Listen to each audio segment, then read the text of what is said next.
बिहार चुनाव से जुड़ गया है मध्य प्रदेश का भी कनेक्शन। एमपी बीजेपी और कांग्रेस के कई नेताओं की बिहार चुनाव के लिए अब ड्यूटियां लगा दी गई हैं, जिनमें बीजेपी प्रभारी महेंद्र सिंह से लेकर संगठन मंत्री हितानंद शर्मा तक सभी शामिल हैं। इन अनुभवी नेताओं को अलग अलग संभागों की जिम्मेदारी दे दी गई है। यही हाल कांग्रेस का भी है। कांग्रेस के भी कई सीनियर नेताओं को बिहार भेजा जा रहा है। बीजेपी कांग्रेस के वरिष्ठ नेता बिहार में जाकर क्या करेंगे और कहां पहुंचेंगे, सब कुछ इस रिपोर्ट में देखिए।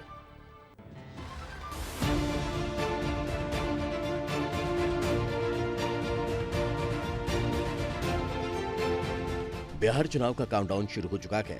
दोनों ही गठबंधन अपने अपने समीकरण साधने में लगे हैं और मध्य प्रदेश के नेताओं को भी चुनावी दावत का बुलावा मिल रहा है। मध्य प्रदेश से बड़ी संख्या में कांग्रेस और बीजेपी के नेता बिहार चुनाव में चुनाव प्रचार करने पहुंचने वाले हैं। मुख्यमंत्री डॉक्टर मोहन यादव, जो कि ओबीसी वर्ग और यादव समाज का बड़ा चेहरा है, बीजेपी के लिए बिहार चुनाव में तुरप का इक्का साबित हो सकते हैं। बीजेपी ने 12 जिलों की 58 विधानसभा सीटों पर मध्य प्रदेश से नेताओं को भेजा है। विधानसभा चुनाव के लिए बिहार को 5 जोन में बांटा गया है। इनमें से 2 बड़े जोन मिथिला और तिरहुत की जिम्मेदारी मध्य प्रदेश बीजेपी के प्रभारी डॉक्टर महेंद्र सिंह और प्रदेश संगठन महामंत्री हितानंद शर्मा को मिली है। वहीं क्षेत्रीय संगठन मंत्री अजय जामवाल को सारण और चंपारण क्षेत्र की करीब 45 विधानसभा सीटों को तैनात किया गया है। वीडी शर्मा को पटना और बेगूसराय क्षेत्र की कमान मिली है। इसके अलावा पूर्व मंत्री अरविंद भदौरिया, मंत्री विश्वास सारंग, सांसद अनिल फिरोजिया, पूर्व सांसद केपी यादव और कई बड़े कैबिनेट मंत्रियों की ड्यूटी बिहार चुनाव में लगने वाली है। वहीं कांग्रेस भी अपने ओबीसी चेहरों पर दांव लगा रही है। पूर्व पीसीसी चीफ अरुण यादव और उनके भाई सचिन यादव बिहार में सक्रिय नजर आने वाले हैं। इन दोनों के अलावा प्रदेशाध्यक्ष जीतू पटवारी, आदिवासी वर्ग से आने वाले नेता उमंग सिंगार, ओमकार मरकाम, कुणाल चौधरी, प्रियव्रत सिंह, भोपाल से विधायक आरिफ मसूद, विधायक पंकज उपाध्याय कांग्रेस की बिहार कैंपेन का हिस्सा बनने वाले हैं। देखिए, भारतीय जनता पार्टी के कार्यकर्ता की नैसर्गिक ड्यूटी लगती है। उसे क्षेत्र की व्यवस्थाओं के और काम करने के लिए वहाँ के कार्यकर्ताओं के सहयोग के रूप में भेजा जाता है। हमारे यहाँ से कोई भी नेता बन के नहीं जाता, बल्कि स्थानीय कार्यकर्ताओं का सहयोगी बनकर जाता है। ये हमारी विचारधारा का मूल मंत्र है। 10-10 हज़ार रुपये दे रहे हैं चुनाव के बहुत पहले, तो ये बता रहा है कि धरातल खिसक चुका है।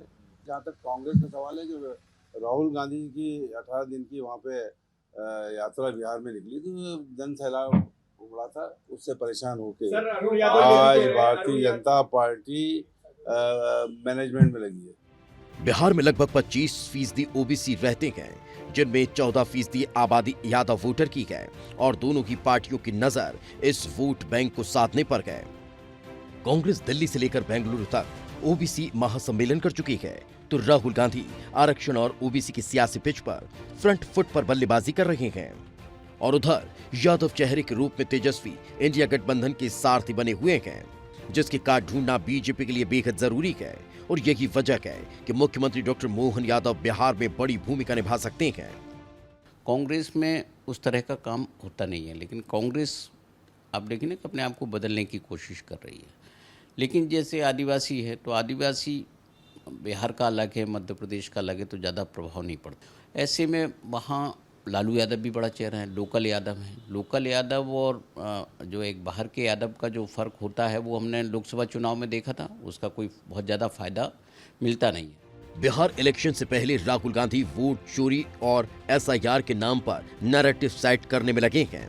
उधर महिलाओं को 10,000 रुपये महीना और कई अहम योजनाओं के सहारे नीतीश वापसी की उम्मीद लगाए बैठे हैं। और अब देखना दिलचस्प होगा कि किसकी रणनीति बिहार चुनाव में सफल होती है। विस्तार न्यूज के लिए विवेक पांडे की रिपोर्ट। दरअसल बीजेपी कांग्रेस के सभी बड़े नेता सबसे पहले अपने अपने तय इलाकों में जाकर विधानसभा सीटों की तासीर को समझते हैं, मुद्दों को परखते हैं और फिर उस इलाके के बीजेपी के नेताओं से चर्चा कर रणनीति बनाकर आला कमान को अपनी रिपोर्ट भेजते हैं। इन वरिष्ठ अनुभवी नेताओं की शुरुआती रिपोर्ट बड़े काम की चीज होती है, जिससे उस विधानसभा सीट की तासीर समझ आती है। उसे सुधारने की कोशिश आला कमान करता है। आपको बता दें कि मध्य प्रदेश विधानसभा चुनाव में भी बिहार, गुजरात और उत्तर प्रदेश के बड़े नेताओं ने बहुत पहले आकर अपना अपना फीडबैक दिया, जिसके आधार पर बीजेपी ने मध्य प्रदेश का फंसा हुआ चुनाव अपने पक्ष में कर लिया था।